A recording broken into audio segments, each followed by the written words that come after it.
this. We're going to the, we're going to do this. We're going to do this. And I'll just let anyone else in that needs to go in. Okay, so we have prep test 84 game 3.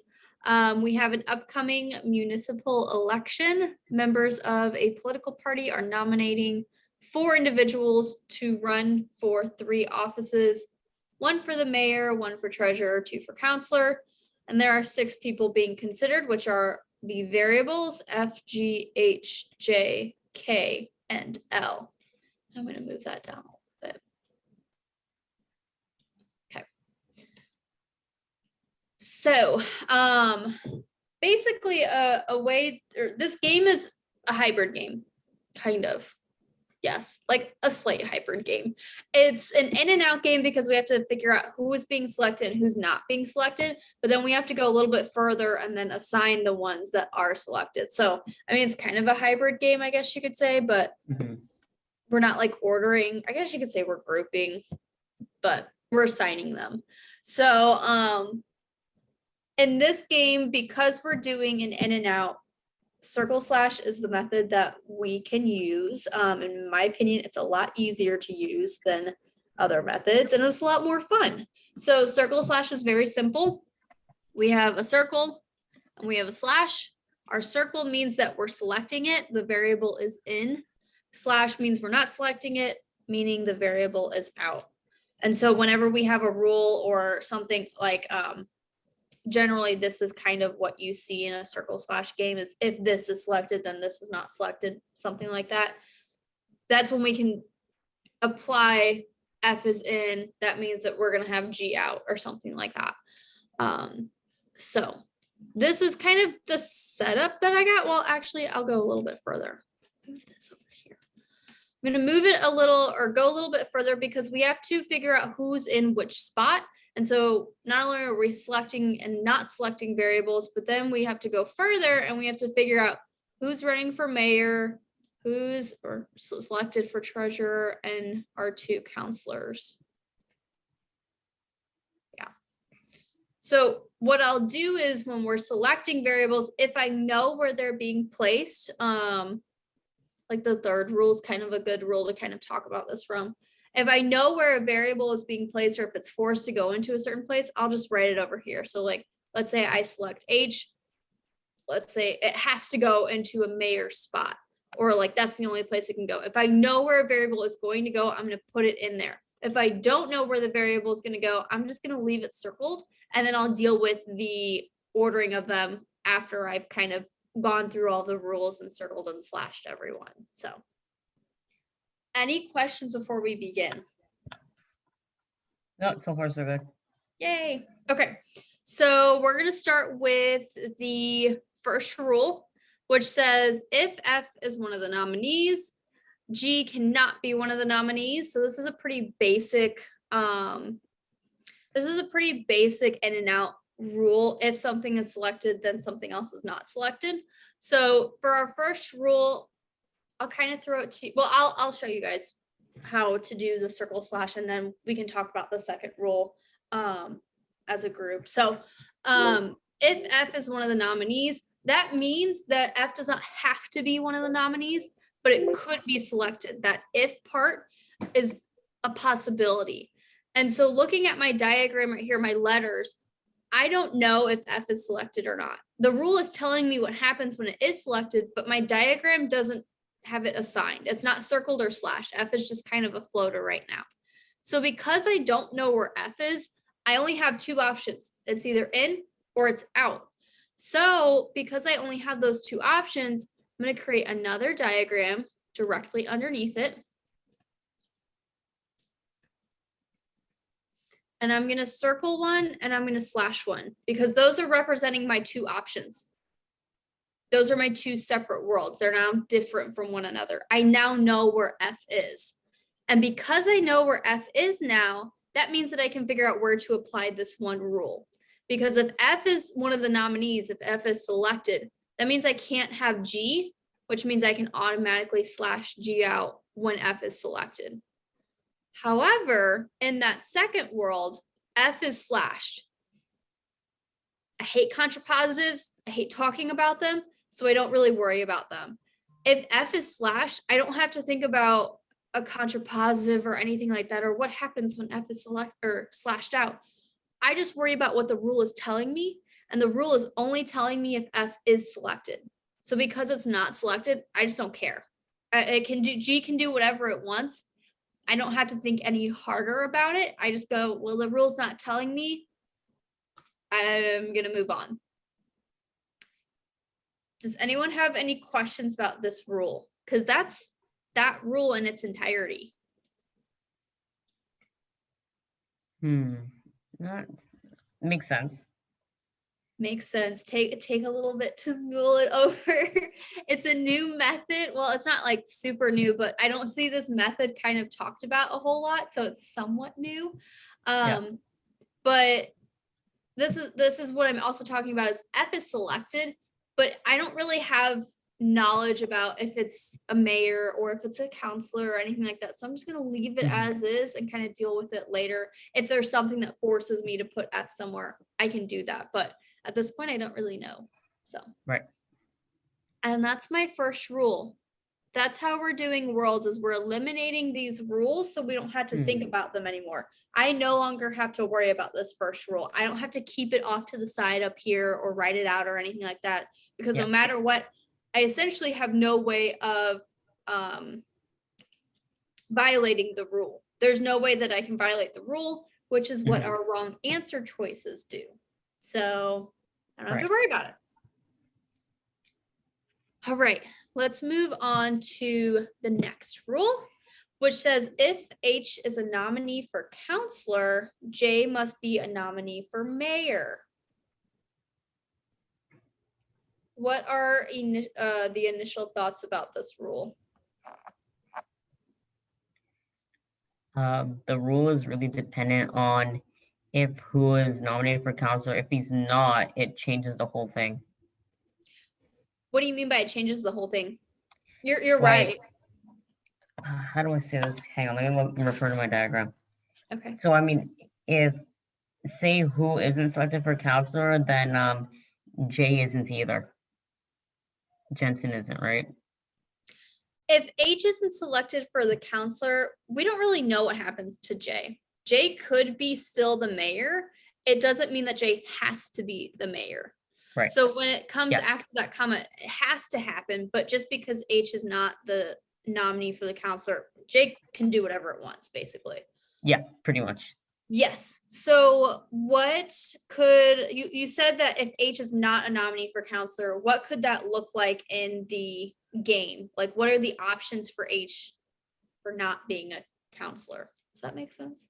I think if he's not a councillor, he can be a treasurer. Could be a treasurer. Could be what else? He could be mayor, but I think when we look down at the additional rules, it might not be possible. Could be. And if you want to look at the additional rules, that's fine. Personally, it's a huge chunk to bite off of. And so rather than trying to think about the game as one huge game or looking at the rules all together, I look at the rules individually. And the reason why most people try to look at the rules all together is they try to make these inferences, right? You're trying to see how the pieces are playing out.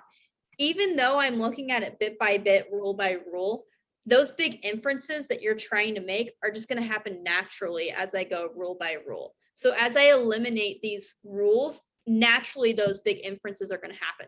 So if it's possible that H could go in M, or if there's no way that H can go in M, I'm not trying to foresee that or predict that. I'm just going to let it happen that H isn't going to go in M. Or what could happen is maybe L or K has to go in M, and I don't even realize that H isn't possibly going into M until one of the questions asks me that or something. Some of these inferences that can be made don't necessarily have to be made right away. Does that make sense? Understood. It's a lot less stress on your brain. Definitely is. Which is what we want, especially if you have like 2 reading comp sections after this. You don't want your brain to be tired. So looking to eliminate the rule, I'm thinking about the different possibilities of H being placed, because like you said earlier, if we know where H is in the counselor, then we know what happens to J. If H isn't as a counselor, different situations can happen with H. So I'm thinking about where H could go. H could be a nominee for counselor, could be a nominee for treasurer, could be a nominee for mayor, or it could just be completely excluded, right? Yeah. That's creating a lot of worlds for me. Usually my golden rule is if it's creating anything more than 4 possibilities, 4 worlds, I'm not going to worry about it right then and there. I'm just going to kind of revisit it once I go to another rule, because we don't have to go to the rules in a certain order. We can do whatever we want so long as we apply all of them. And at this point in the game, because I don't know where H is and because it would create a lot of worlds, I'm not going to do a whole lot with it. And it's probably going to be a rule where I come back and revisit it, because going ahead, that third rule is going to kind of domino effect the second rule and restrict where H can go or where H can't go. Yeah. And so some of these rules are going to do that domino effect. So what we're looking for is a rule that's not creating a whole lot of worlds, not a whole lot of possibilities, is pretty restrictive, because it's going to make the less restrictive rules more restrictive. Does that make sense? Yeah. Okay. Kind of felt like a lot there. So we're going to go into the third rule, which says the nominee for treasurer must be either F or H. Okay. It's a pretty basic rule. I either have this or that in H, right? Or sorry, T, right? Yeah. So based on the diagrams that we have right here, what are initial thoughts that are running through our heads?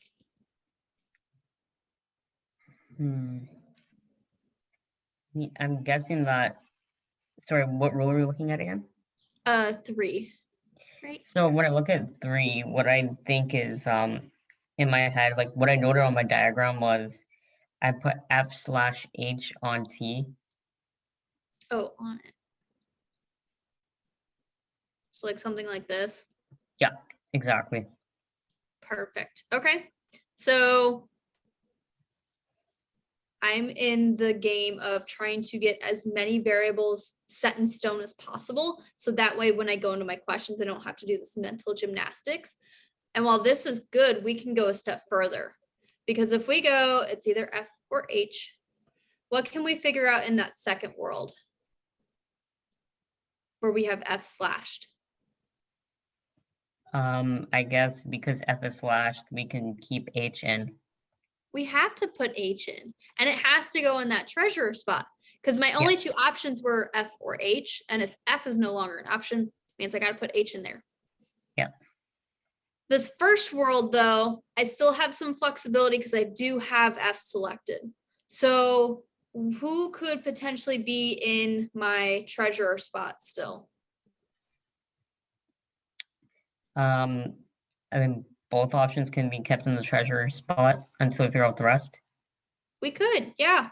So let's try to figure out the rest, because if I know if H is selected or not, it's going to determine if I'm forced to put F in there or not. And Yeah. so what I can do is I can create this copy of 1, because I don't know where H is. H isn't assigned, unlike F. F is assigned, but H isn't assigned. So if I can assign H, that means that I can determine if F is going to be forced in there or not, or there might be another rule that kind of domino affects that. And I put an extra space in there.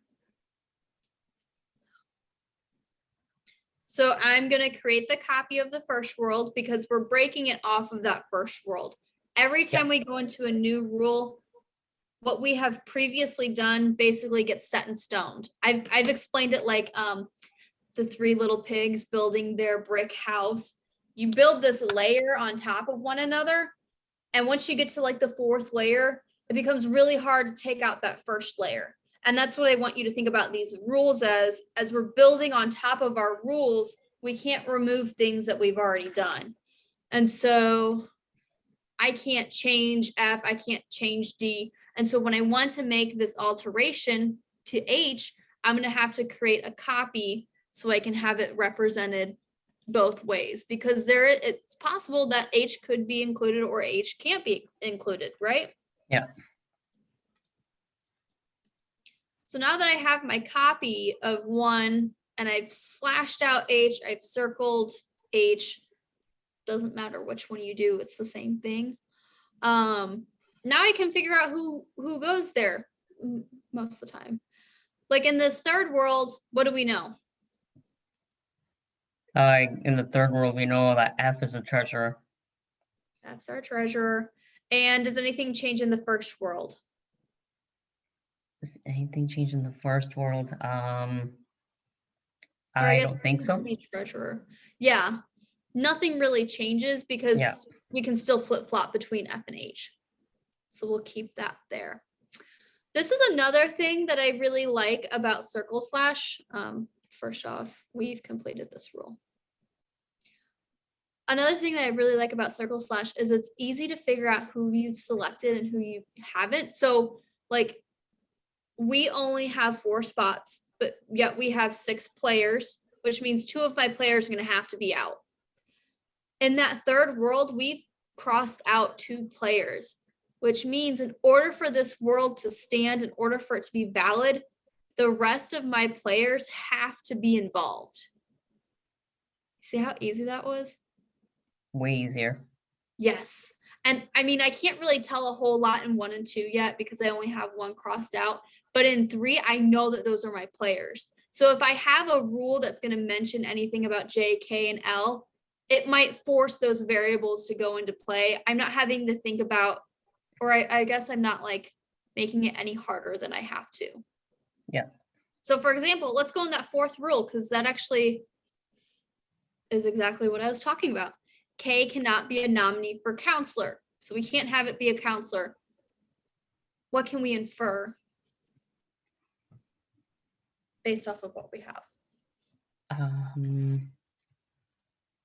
If K can't be nominee for councillor, 2 slots are cut off. Treasurer, you can have 2 options. So K has to be the mayor if he's in. Love that. I'm going to say something like if K is in, has to be the mayor. So that means in my third world, I can figure out where K goes, right? Yeah.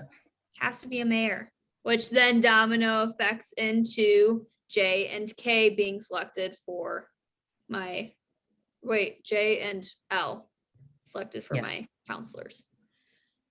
Even though we've placed all of our variables, we still have to revisit the rules that we've skipped over and just make sure that it follows the rest of those rules. We don't really have to worry about that one too much, but we'll revisit it and make sure all of our worlds are following that rule. So usually when I complete a world, I check mark it. I'm going to leave this one unchecked so then I know to revisit it with that skipped rule. Okay. Okay. So if K cannot be the nominee for councillor, in our first and our second world, do we know where K is? In our first and second worlds, we don't know where K is. Which means because we don't know where K is, we will have to figure out where K is. So then we can determine, like if you said, if it's either going to be out or if it's going to be the mayor, if we can even have it be the mayor. So in that first world, because we don't know where M is, we're going to create our duplicate. Exact copy of what we have up there.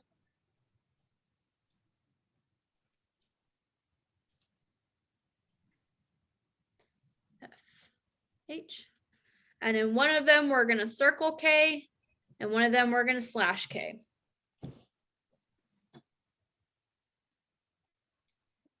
Yep. Okay.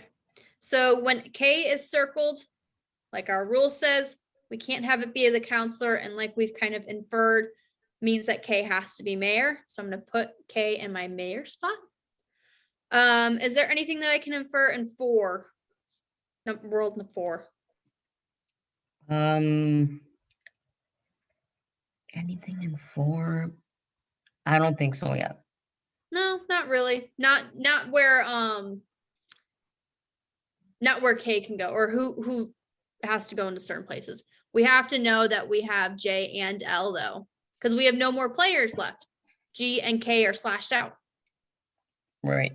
So we have to have J and L. Makes sense. Okay.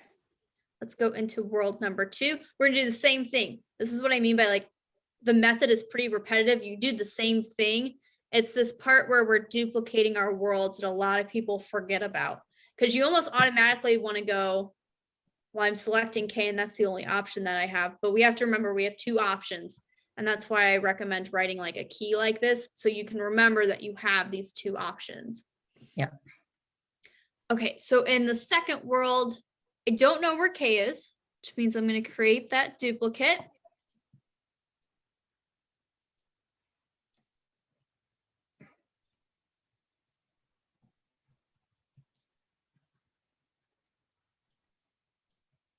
And one of them, I'm going to circle K, and the other one, I'm going to slash K. According to our inferences, what have we discovered if K is circled? If K is circled, that means it's going to be mayor. Yep. So we can slot that right in there. And if K is not circled, if it's slashed, what inferences can we make? Then K is out. K is out. Is there anything else we can infer in world 5?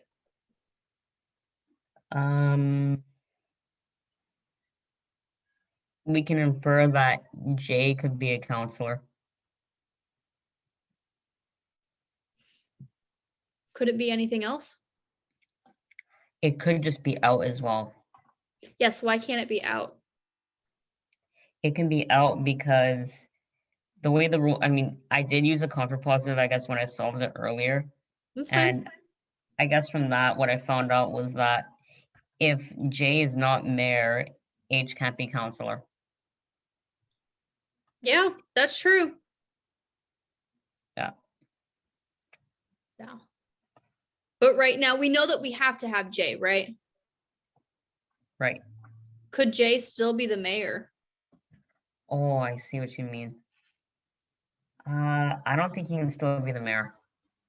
Why not? How do I explain this? J can't be the mayor because otherwise the other variables, we don't know what happens to them.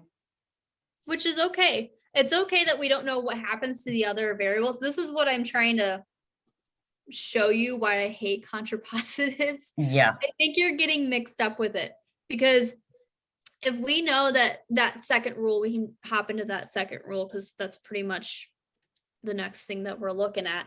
If Right. H is councillor, we know that J has to be mayor, right? Yeah. But if we don't have H as councillor, like in that 5th world where H is treasurer, J can do whatever it wants. If I Yeah. put J in the mayor and that puts G and L as councillors, are any of my rules broken? No rules were broken because I guess because H isn't in councillor, that whole rule is unnecessary to the game. Yes, exactly. Think of it like that. If that, I hate the term sufficient and necessary conditions, but if that sufficient condition, the trigger point of your rule isn't happening, the rule means absolute squat. Nothing happens in that world, doesn't mean anything. So it could be possible that J is mayor, and it could be possible that J is councillor because we don't really care what happens because H isn't the councillor, which is the only, I'm going to mark it. This is the only other rule we have to look over. So because H isn't a councillor, the rule just doesn't apply. It's mute, whatever. Yeah. Does that make sense? That makes sense.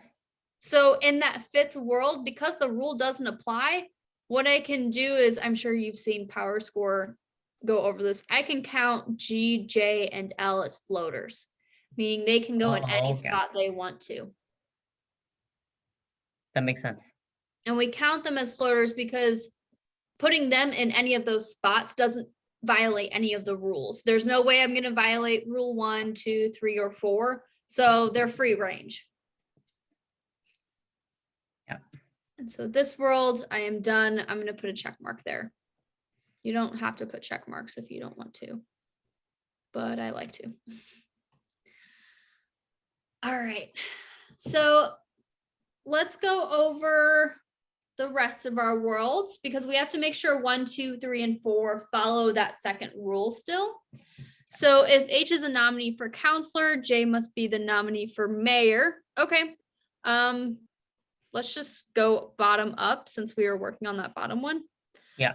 So in the fourth world, we have F, H, J, and L selected. F and H can be between the treasurer. Do we know if H is a nominee for councillor? We don't know for certain. But it could be, right? Could be. Could be What true. happens if it is a councillor? What is initiated? If Or- H is a councillor, then J has to be mayor. And who is treasurer then? Sorry, all right, so H is councillor, J, can't be. So if But we it- say H is going to be the councillor down here.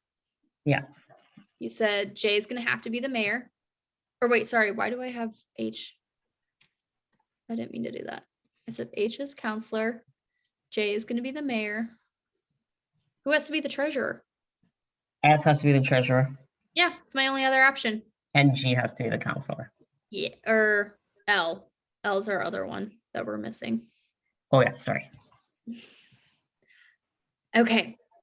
But H doesn't necessarily have to be the counselor, right? We could flop it with F and say that H is going to be in T.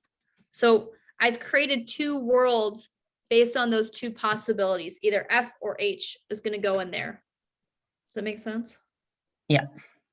So when H is in there, does that rule apply? If H is in there, the rule doesn't apply. Yeah, which means what happens to the rest of my variables? The rest of the variables are free to do whatever they want. Yeah, there's nothing that's going to restrict the rest, F, J, and L. Meaning they can go wherever they want. Yeah. Okay. So we finished that one. We finished that one. So let's double check our third world. We completed that, but let's just make sure that does the rule even apply in that third world? The H rule doesn't apply in the third world.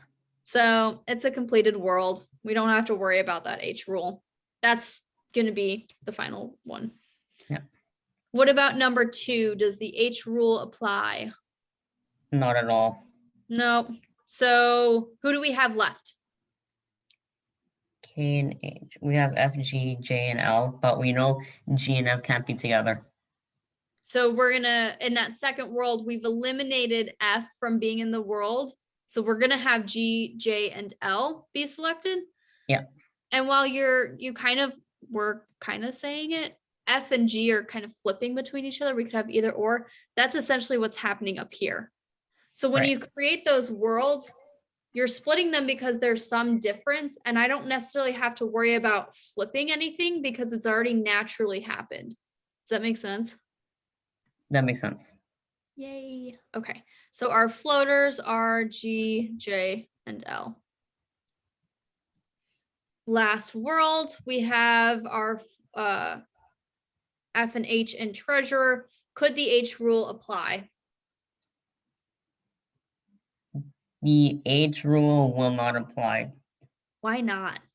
because we already have K as mayor. Yeah, so there's no way that J could then be mayor, which means that we would have to put H in that treasurer spot, which actually just creates a duplicate of, oh, sorry, not G.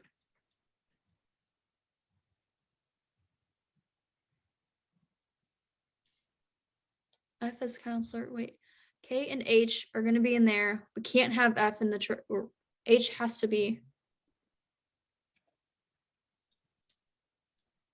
F, J, and L. Yeah. Yeah, that makes sense. So that means we're gonna have F here, J, or L.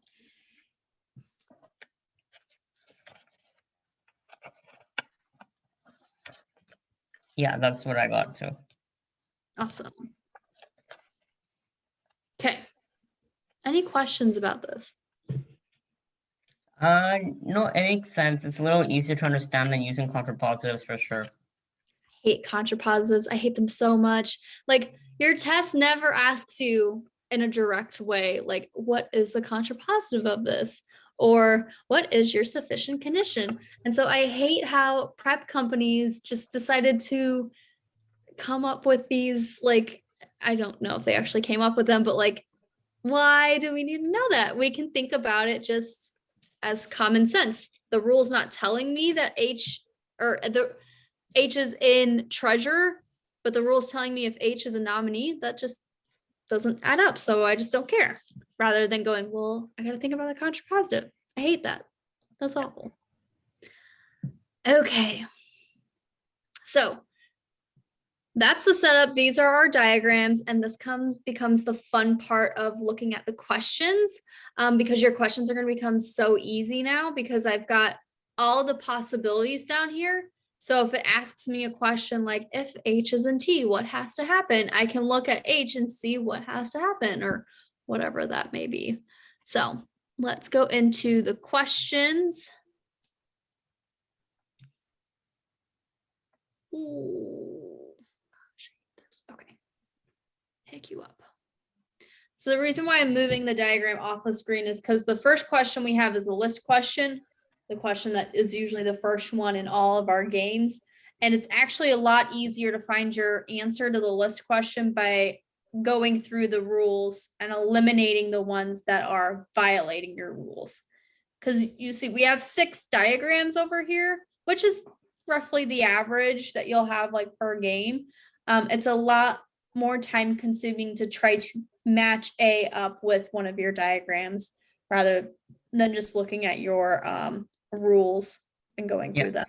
So did you do the questions? Yes, I did. Okay, what did you get for question 12? For question 12, I got E. E. Okay, we like E. So we're going to go through A, B, C, D, and E and see if you're correct. So I'm going to start with the smallest or shortest rule. K can't be a nominee for councillor. We can eliminate B because we have K as a councillor. Yeah. It's the only one we can eliminate. Nominee for treasurer is either F or H. Eliminate C because we have G. If the nominee, eliminate A. Why? Can eliminate A because of the first rule where it says that if Frost is one of the nominees, Grant cannot be. So that means they can't be together. You're totally right. I thought you were saying we could eliminate A based off of rule 3. And I was like, no, we're fine. Yeah, you're right. A is eliminated because of the first rule. What eliminates D? What eliminates D is that. Oh, I forgot what I said for that one. I actually don't know why. It's our second rule. If H is a nominee for councillor, which it is, and D, J has to be mayor, we can't have that happen there. So yeah, our correct answer is E. I'm like going between like blank paper without the rules and like my screen with the rules. I think I'm just moving too much. Yeah, I try to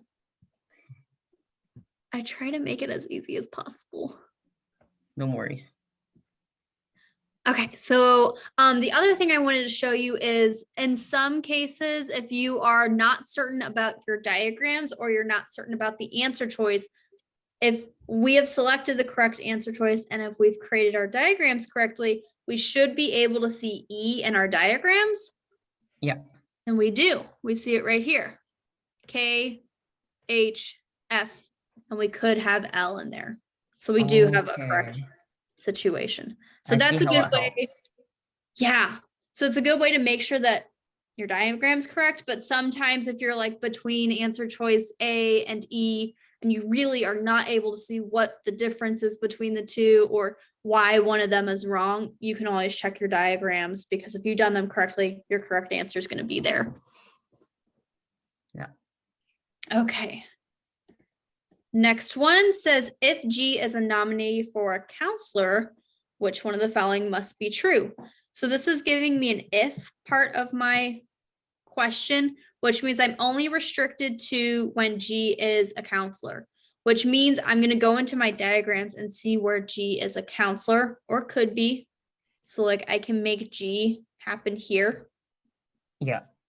So then if that is the case, then especially referring to diagram number 2, I guess we can find that we can find our answer is no, wait, we can't. Never mind. We can though. Keep going. I think you were going down the right rabbit hole. Okay, If so it has to be, if it's a must be true, it's 100% true all the time. right. So I think,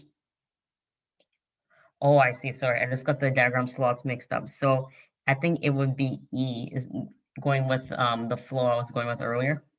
Yeah, because what we have is H is consistent in both of those. So with these must be true questions, we can actually predict what has to be true because it's going to happen in the worlds that you're restricted to. Yeah.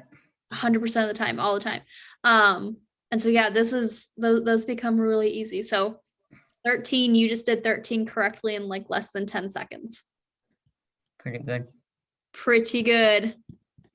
Okay. Next one.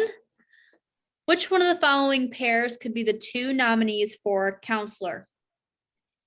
So it could be true. It just has to happen once in our diagrams because it's just one possibility. These are a little bit harder to predict. So usually for could be trues, I just recommend going through the answer choices, seeing if it can happen in your worlds. So Yeah. which one did you pick? I picked one, that's 14, right? I picked B. B. I like B too. So looking at A, F, and G, I have no diagrams where I could have F and G Yeah, they cannot be together. in my spots. Yeah, our rule even says that they can't be together. Yeah. So A is wrong. G and H, can't have those in my 2 columns over here. H and J, can't have those in my 2 columns. K and L, can't have those. Nope. Yeah, they don't exist. The only one that seems to be exposed by our diagrams is B, because we got F, J, and L, and we got in number 4. Oh, I see. I was looking at 1. And that's the beauty of your could be trues is you just have to see it one time. It doesn't have to, you don't have to see it a number of times for it to be correct. So even though it could be happening in multiple worlds, the moment you see it happen in one, that's going to be your answer choice. Yep. Okay. Next one. The selection of nominees and the offices for which they run is completely determined if which one of the following is not one of the nominees. So for this one, I chose C, but for this one question in particular, it took me 11 minutes to figure it out. And although I ended up getting the correct answer, I think that my timing was horrific. Yeah, we can't spend 11 minutes on a question, unfortunately. So here is my like step-by-step for completely determined questions. These questions are one of the more difficult questions because there's not a whole lot of them. So it's one of those questions where you don't practice it a whole lot. But completely determined means that you know exactly where all of your variables are 100% of the time. And so we're looking for something, typically, this is, we're looking for something that's not being selected, but let's look at A. If we don't select F, I have to be sure that I am going to know where all of my variables are. And so when we do worlds like this, we have 2 questions to ask ourselves. The first one is it coming from 2 different worlds? So for example, A, F, if I don't select F, I have world number 2 and world number 5. Because it's coming from 2 different worlds, I can automatically cross it off because I've created those 2 worlds for a reason. There's some difference in there. I'm looking at specifically K. K is not involved. There could be another difference, I guess, if I wanted it to, but like that's the one difference that's popping out at me. So we create these worlds because something is different, even if it's just one variable. And when something is different, it means that you can't completely determine what is selected. So I can't 100% say if K is selected or not, because it's flipping. Does that make sense? Makes sense. Perfect. So we can eliminate 2, or sorry, A. I was looking at world 2. I want to find one.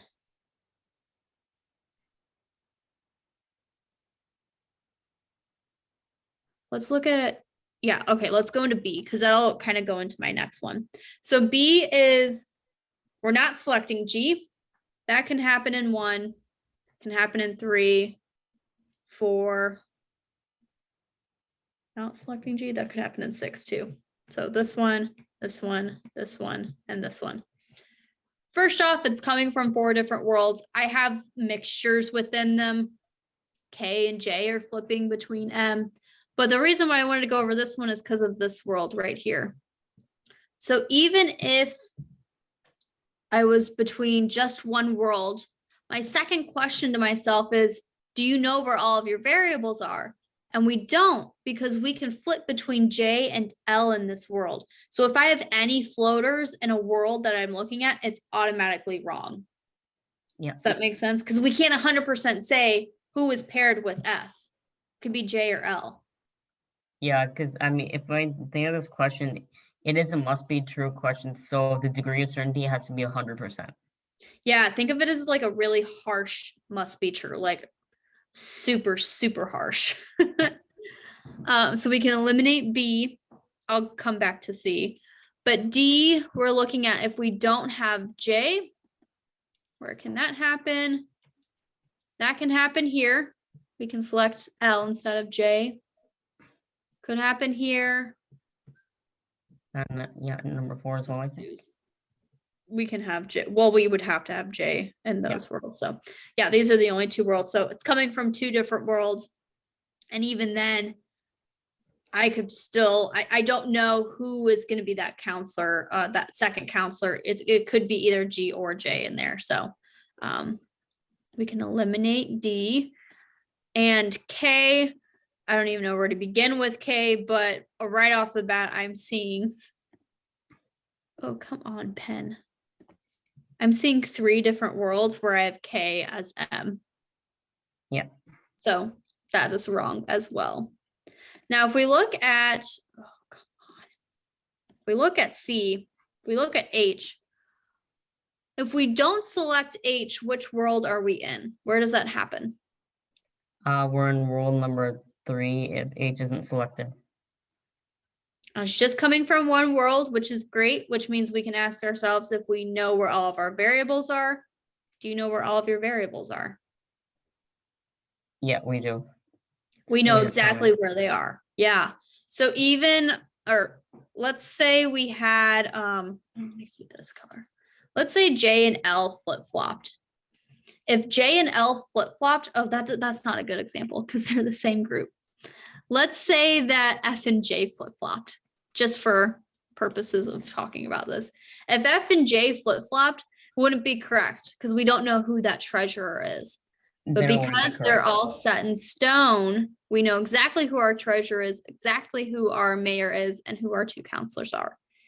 That's what we're looking for in a completely determined question. Right. A lot quicker than 11 minutes. Definitely. Any questions about those kinds of questions? The completely determined. It makes sense. So you want to find in your worlds, you want to find the one that's unique and doesn't have any commonalities. Yeah, pretty much. Yeah. I would just go through your answer choices rather than, I mean, I guess you could scan it if you wanted to, but in some games, it's a little hard to predict it because I mean, yeah. So obviously 3 was a unique one, but 6 is also a unique one. There's no other world like 6, but there may be like something more specific about the answer choice may be more specific that is harder to predict than just looking at your commonalities or your uniqueness. Does that make sense? Yeah. Okay, 16. If K is one of the nominees, which one of the following cannot be a nominee for a counselor? What was your thought on this? For that one, I believe I picked C. You picked And the reason why I picked C was because we know that if K is one of the nominees, it certainly has to be the mayor. yes. And so what led you to H then? So after that, sorry, I'm just looking back at my diagram. You're fine. So the following cannot be a nominee for counselor.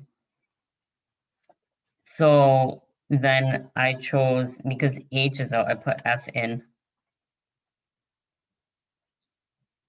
Hang on, how do I explain this? Well, okay, so since we know that K can't be a counselor, K needs to be the mayor. And if that's the case, I think you're thinking a little too hard because I think so. you're right. H is our correct answer. So you got to the point where you have K as your mayor. If we're looking for something that can't be true, that means our correct answer choices could be true. It's possible. Otherwise, it can't be true. It's like a weird double negative. So if we look at our three worlds, who could be our counselors? We'll say G, J, and L can be. Oh, you cut out. I heard G, J.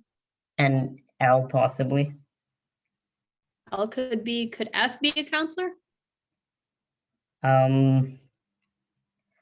I don't think F can be. Because F or H can be, oh, right, I see that. And even though it's just one time is all we need for us to be able to say it could happen. So because we can make F a counselor, we can't make it a counselor. We can't 100% not make it a counselor. It's wrong. Yeah. It's not our choice. Makes sense. And the other way of looking at it is none of these, I don't have a single one where H is in that counselor slot. So I could say that C is also correct because of that. Yeah. Any questions on that?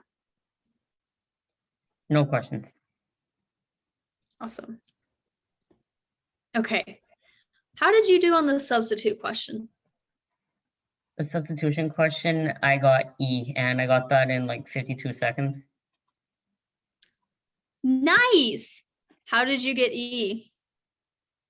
Well, I just looked at the rules that we've gone through so far, and I figured that that rule that they're talking about is very restrictive. So I looked at the other end of it. I'm like, if it's so restricted on that end, what happens if, when we know that K has to be the mayor if it's selected? So I went on that because I think the degree of restrictiveness is equal. Yes. Yeah. So when you do substitute questions, that's what you're looking for. I think of it like the three little bears. It has to be just right, has to be exactly substituted. Substitute questions are also super, super difficult.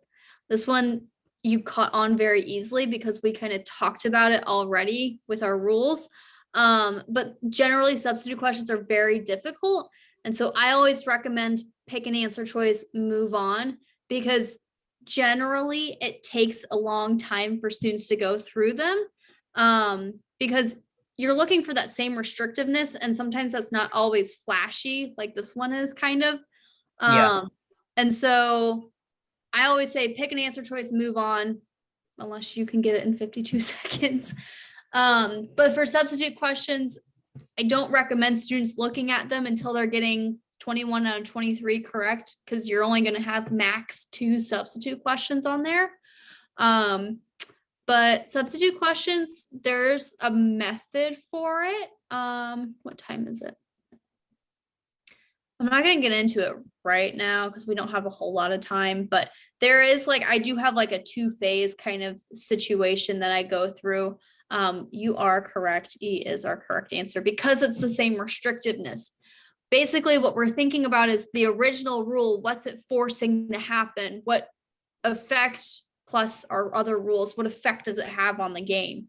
And you're right. If K isn't a nominee for counselor, it's either going to be out or it's going to be mayor, because if we don't have it as counselor, we have no way of having it as treasurer because we have F and H in between there. So it's either going to be mayor or it's going to be out, basically. It's just not going to happen. Yeah. And so that's what E does. It has that same effect of if K is the nominee, it's going to be a mayor. Yeah. That's the game. Do you have any questions about the game? Just one question. So this world building method, is it only for in out questions? No, so this circle slash that we did, that is only for in and out games, but the world building method of like thinking about where your variables are going to be placed, specifically like when we thought about our F and H kind of flip-flopping and creating the duplicate when, oh, where did you come from? I think he came from here or something like this. When we flip-flopped H and F, that's pretty much what you do in grouping and ordering games. I'm thinking about where those variables could go. So like if I just had, if my variables were just K, J, L, and F, and I only had 4 spots, it kind of becomes an order grouping game, kind of, an assignment game. And that's when I think about the same thing of, okay, where could K go then? Where can J go? And that's where you build the worlds of K can go in M, it can go in T, it can go in C. I'm going to create those 3 worlds so I don't have to worry about K anymore. So same like underlying method. This is not for any other game except in and out because I only have those 2 options, either circle or slash. Makes sense. So this one, you just got lucky and got a circle slash game on. Yeah, generally, I'm gonna stop